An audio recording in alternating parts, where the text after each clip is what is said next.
Alright, I'm at the creek. I have no idea what I'm even doing here. I just wanted to go out, and I will tell you if I see anything exciting.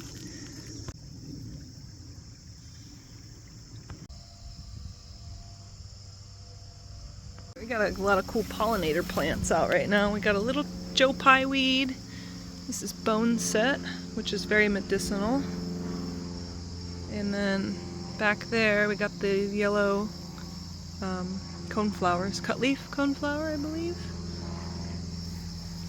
Now, these purple ones are beautiful, but they are not native and they are starting to take over the place. This is the purple loosestrife.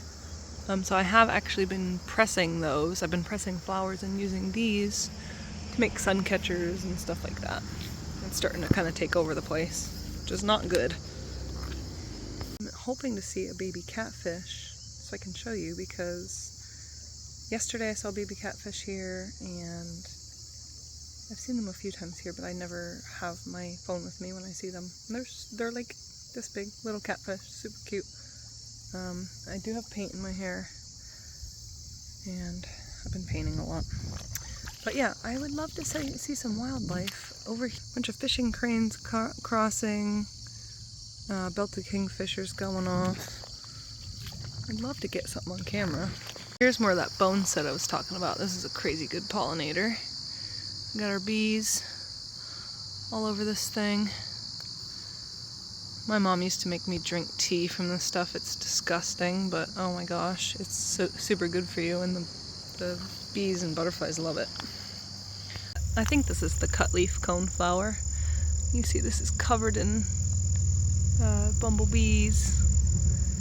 And then back here, we got a cool plant. This is the blue vervain, which is actually purple.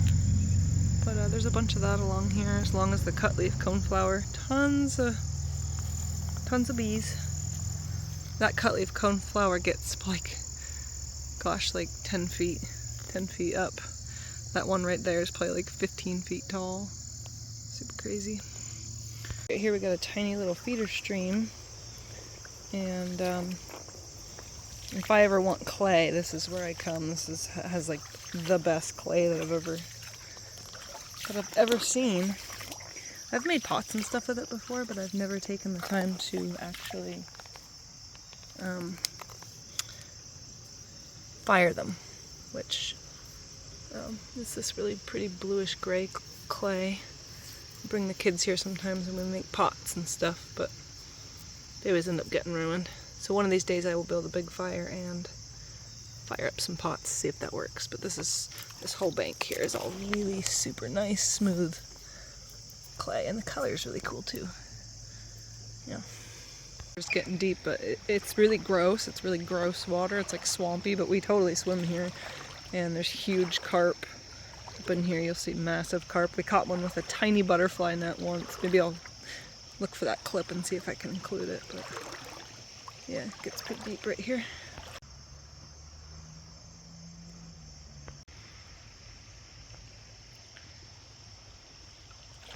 When we used to spend a lot of time here, we would put our feet in the water, and if you held still long enough, the minnows would nibble on your feet and on your legs. And I'm not seeing them right now, but if I do, I will try to film that.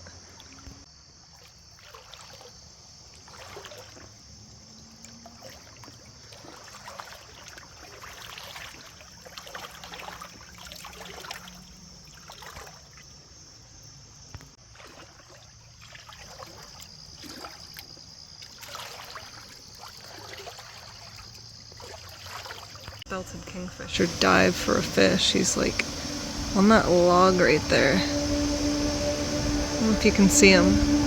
It's pretty far away. He won't ever let me get close to him. But that right there is a belted kingfisher. I think he caught a minnow. He's like, oh yeah, he has one. He's got a minnow. I'd love to get a video of him diving, but yeah, he's eating a minnow right now. I made it to this island here, and it's like, we used to hang out on it, but these are all sycamore trees, baby sycamore trees, and they're like, they used to be like this big, and now they're getting really big. Tons of baby sycamores. Hundreds of them.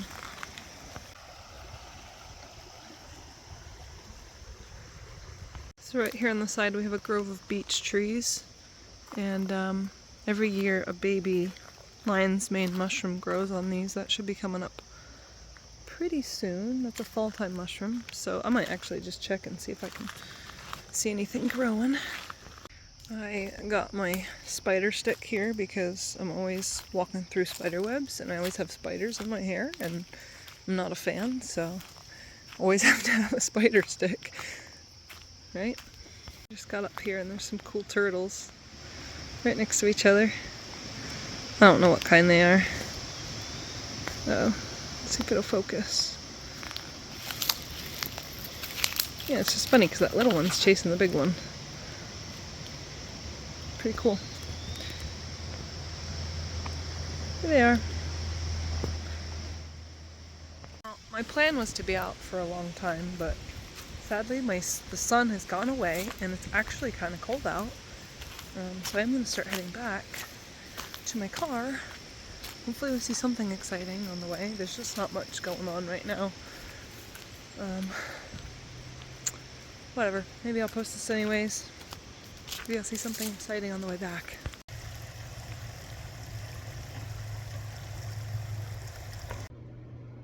So that was a short but nice walk, and I am back now. And I kind of just wanted to talk about how I don't know if anyone else has this issue. And I've been in a pretty good mood lately because I've had some energy.